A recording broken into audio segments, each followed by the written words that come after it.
This year, the Occasional Symphony's Halloween concert is Lon Chaney's Phantom of the Opera. It will take place on two occasions. An early evening performance, Sunday, October 30th at 5, and then on Halloween proper at 7:30.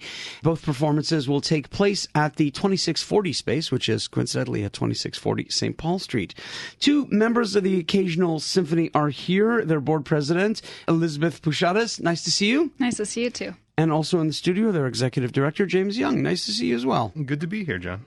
Let's talk about this film. First off, you mentioned, James, that this is out of copyright or never went into copyright, so you can do what you want with this. That's right. We can chop it up. We can turn it different colors. We can do whatever we want to it. We're not doing any of those things. The only thing we're doing is projecting it and playing a bunch of music to it. Elisabet, what sort of composers are cropping up on this? Some of the big classics, such as Mozart, Wagner, Stravinsky. But as James will go into more detail, we have 2/3 of new music. Is this stuff that was commissioned for this? Yeah, absolutely. So I went to all of my composer buddies who I love and respect and asked, like, hey, who of you want to write some music for Phantom of the Opera? And, expecting about half of them to say yes. No, all of them say yes. So we got 7 premieres. About 65% of this score is going to be all premieres for the event.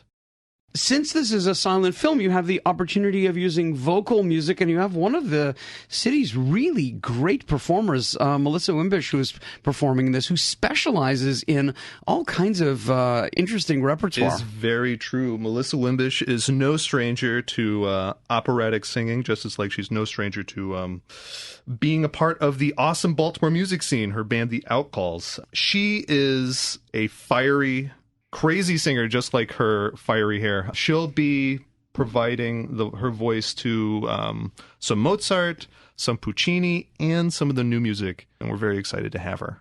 Elisabet, tell me a bit about Occasional Symphony. For short, we like to describe ourselves as a Baltimore grassroots orchestra. What does that mean? It means we're made up of an unusual combination of people, anywhere from Peabody students, Peabody graduates, other freelance musicians in the area, that have all of this raw talent that hasn't yet been sort of captured into a more standard symphony orchestra. We like to take music out of its usual venue and into the city and try to program around the space and the occasion and do our best to pair all those things up for a unique experience. 2640 St. Paul Street used to be a church, so it's sort of perfect for Halloween, isn't it? Absolutely. We've been there 4 different shows at this point. This will be the 4th anyway. And every time it provides the perfect venue for Halloween and a spooky silent film in the grand classic tradition of showing off silent films to a live score. And people can dress up if they want. They can come in costume, correct? They are encouraged to come in costume. Encouraged to come in costume. And the orchestra, some of them were in costume last year, as I recall. Not just some, but all of them will be in costume for this thing. Excellent.